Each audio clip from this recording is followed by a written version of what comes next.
E o mercado é uma tentação, né? A gente vai passando pelo corredor e só botando pra dentro no carrinho, quando olha, engordou a peça a conta. Mas não adianta achar que no final é só passar o cartão, que não é mesmo. Você tem que fazer uma listinha, ver o que cabe no teu orçamento, o que você precisa comprar. Isso não é só para o mercado, vale para qualquer lugar. Senão no fim do mês chega a fatura na tua casa e tu vai tomar um susto. Chega a conta, você vai ter um troço. Pensa bem, continua mandando bem no seu bolso. Eu estou aqui com o Álvaro Furtado, o presidente do Cinco Vaga, e ele vai falar sobre como é que está a situação da sacolinha hoje em São Paulo.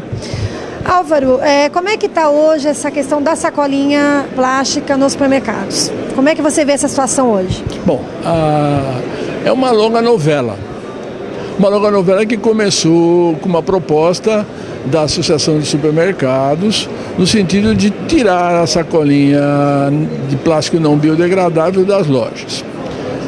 A esta proposta, que era voluntária, se seguiu um convênio que essa associação fez com o governo do estado e com a prefeitura, ao mesmo tempo em que a Câmara Municipal de São Paulo votou uma lei proibindo essa sacolinha. Depois disso, assim que a coisa começou a funcionar, o Tribunal de Justiça suspendeu a eficácia da lei municipal, portanto, a obrigatoriedade da troca deixou de existir. No segundo momento, o Ministério Público do Trabalho, o Ministério Público de São Paulo instou a associação a celebrar um termo de ajustamento de conduta, no qual ele estabeleceu condições para a troca paulatina, com a compra, com o preço de venda para essas compras, de sacolinhas e uma série de outras coisas.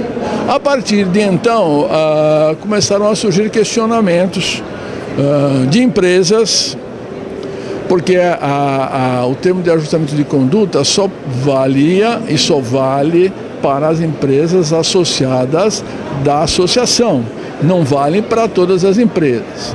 E mesmo algumas empresas que se diziam associadas, a gente não sabe se são ou não são, não continuaram oferecendo a sacolinha. A coisa foi andando assim, surgiu depois disso uma pesquisa de opinião pública feita pela Datafolha, que mostrou surpreendentemente para muita gente que 70% praticamente dos consumidores não estavam contentes com a mudança. O que na prática a gente pode dizer o seguinte: a compra de supermercado é uma compra programada, muitas vezes, e quando ela é programada, você pode perfeitamente levar a sua própria embalagem para trazer o produto sem usar a sacola plástica. E existe expressivamente a compra de ocasião ou oportunidade emergencial, onde a pessoa sente a necessidade, entra e compra o produto. E ela não traz uma embalagem de casa para isso.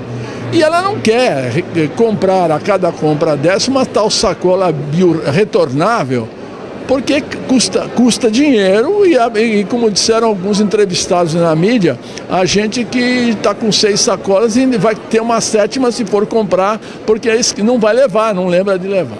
Então surgiu esse problema. A coisa estava indo assim quando surgiram 2 fatos mais recentes. Primeiro, o tal termo de ajuste de conduta celebrado lá atrás, como é normal, foi objeto de exame pelo Conselho Superior do Ministério Público. E o Conselho Superior do Ministério Público invalidou, por entender que ele não satisfazia aos consumidores, basicamente isso. E recomendou para que a associação patrocinadora da ideia, que ela fizesse outras propostas alternativas, que é o que está acontecendo. E por último, o último capítulo da novela Sacolinha foi a decisão de uma juíza da primeira vara da Fazenda Pública, que decidiu que tem que voltar a sacolinha sim, e ela tem que ser biodegradável, deu um prazo, e esse é o último ato. Resumindo, resumo da ópera. A sacolinha está voltando ao mercado. Por quanto tempo? Não sei. Opinião do Cinco Vaga, não, opinião do presidente do Cinco Vaga. A opinião do Cinco Vaga teria que ser tirada numa assembleia. O Cinco Vaga não é um presidente. É opinião pessoal minha. Eu acho que defender o meio ambiente é muito importante. a sacolinha do supermercado não tem a importância que a ela se deu. Porque se você entrar numa loja de gêneros alimentícios num supermercado, você vai encontrar trilhões de embalagens plásticas que vão para a casa dos consumidores, que vão desfazer essas embalagens e vão jogá-las no lixo. No lixo. E o que acontece? Nós temos tratamento de lixo? Nós temos hoje coleta seletiva significativa? Não temos. O problema, na verdade, é a lei dos resíduos sólidos, uma lei federal que existe, que vai obrigar os municípios a tratarem o lixo. Lei essa cujo cumprimento vai ser exigível já bem aqui na esquina, bem próximo. E poucos municípios avançaram nessa direção. Então, eu acho que a relação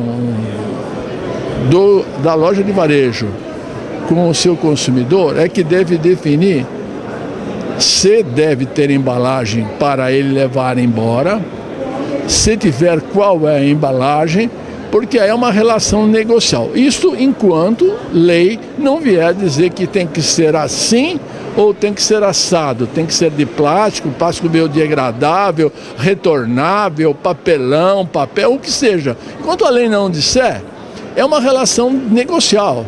Há uma empresa tradicional aqui em São Paulo que nunca deu sacolinha antes mesmo dessa novela começar. Então acho que esse é o caminho. A questão do meio ambiente, é uma questão cultural e uma questão educacional. Isso não se faz por decreto, por lei ou por TAC. Se faz por educação, por cultura, e é um processo paulatino. Eu acho que recomendo que as empresas trabalhem os seus consumidores no sentido de não usar embalagens que façam mal ao meio ambiente. Seria interessante que a sociedade como um todo exigisse dos fornecedores industriais o mesmo procedimento em relação às embalagens com que eles entregam os produtos para as empresas que vão revender para o consumidor final. E seria mais desejável ainda que nós cobrássemos, e a hora é agora, nós vamos ter eleição municipal, que os futuros prefeitos eleitos, que eles implementem nos seus municípios as normas da lei dos resíduos sólidos, que eles coloquem em zona de compostagem, que eles implementem de verdade a coleta seletiva. Porque o lixo urbano, está provado, ele é altamente rentável, basta que seja feito um trabalho de coleta e o uso o remanejamento disso através de canais industriais que produz renda para quem trabalha com isso. Então acho que essa é a novela da sacolinha. Penúltimo capítulo, o último eu não sei qual vai ser. Você acredita que o varejo foi eleito o grande vilão nessa história toda? Por quê? Não, eu acho o seguinte, eu diria, e aí eu já estou fazendo uma crítica, eu odeio fazer críticas, porque eu vou fazer uma crítica sem dar direito de resposta, porque a pessoa, quem teria que estar aqui respondendo não está aqui. É o seguinte, infelizmente, uma boa ideia foi mal aplicada e ela trouxe uma desmoralização para o segmento de gêneros alimentícios por conta desse vai, não vai, sim, não, e também porque virou uma febre de lei. No estado inteiro tem dezenas de municípios, vereador legislando. Não pode entregar sacolinha, tem que entregar sacolinha, tem que ser biodegradável, é proibido de papelão, a retornável não pode porque contamina, e a empresa não sabe o que fazer, e o consumidor pensa que o nosso setor é uma caixa de loucos. Uma casa de loucos. Infelizmente, lamentavelmente, é com pena que eu falo isso. Álvaro, obrigada.